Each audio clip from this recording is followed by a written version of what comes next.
Marco Dominic Gonzalez. I'm gonna train of thoughts.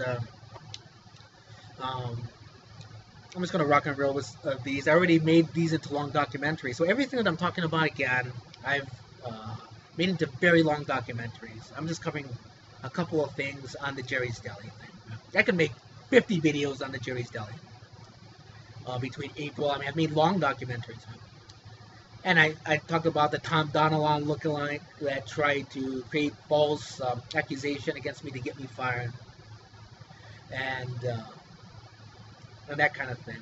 Um, when all of a sudden, guys, all of a sudden, all the regular customers disappeared, and there's all these people I've never seen before. And I'm taking orders, I'm giving them their food, and then they're saying it's wrong, and then it was creating a hostile environment. Everyone was just turned against me, like overnight. All my friends at the work environment turned against me. It's like literally in a day. Everyone was either trying to start a confrontation with me, whether it was at work or whether it was somebody that I'm taking an order saying, "Oh man, that's not what I ordered." And it's like I don't. It's like, you ordered that, and it's like I don't argue with the customer. I never make that mistake, but it's like talk to all my regular customers over the years. I mean, man. Um, but they were doing that kind of. I noticed so many things, but I want to give other specific examples that I put on my long documentary.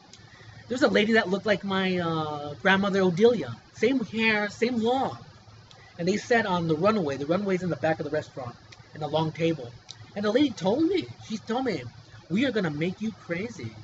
We are gonna make you go crazy." That's what she told me. An old lady, man, look just like my great grandmother, and I'm like, oh my god. I mean, there's so many incidents like that. Specific and running me, and just all of a sudden, I mean, I'm telling you, dude, it was terrible. Uh, there was another guy. He left a barrette on the runway, and he had a big camera. I caught him taking a picture of me. I went to get the barrette, and I went outside, and he was just standing there looking at me.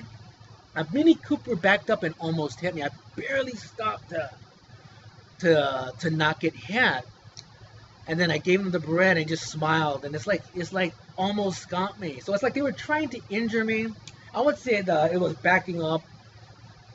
I don't know, in that length of how much miles per hour could you get? Maybe it'd be 20-mile-per-hour hit. I don't know what injury that would inflict on me, but it's obviously also to create a confrontation. But the guy didn't get out of his vehicle, and I'm like, I have to go back to work. But they were trying to get. I could tell they tried to hit me. If it didn't hit me, if I got into a confrontation, I'd be fired. So I was very aware of what was going on. But that's another incident. Again, this should all be documented. It's not just me saying this. There should be an actual something like a news person can see. Oh, I can see that lady looks like she's on the runway. She's talking to Dominic, and that's the lady that made that statement. That's the man, brown hair, a little heavy set, maybe about 5'9" or 5'8", with a big camera that I gave the barrette to. There's cameras outside the restaurant also, but that would all have to be under surveillance. It's another incident. I mean, so many. Too many. Gosh, I mean, there's just too many incidents like that. And then I know, well, I'm being targeted. Everyone's against me. What's going on? And I was like, what's going on? I even yelled one time, man.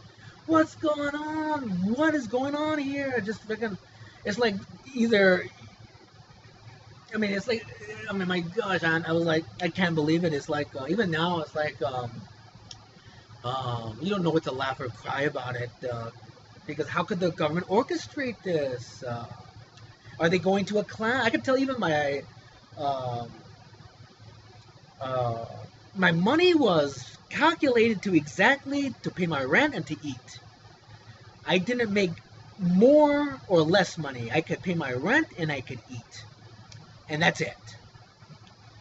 I didn't make any more money. All my money was controlled. Again, that's a fascist action. Did anyone in the restaurant at that time know that my money was being controlled to the exact dollar to not make too much money, or that kind of thing? These are good questions to ask. I mean, this is a good train of thought. I've already made this into a long documentary, but I can't post that. I can post this. I'm just covering it again. And I gotta stop this.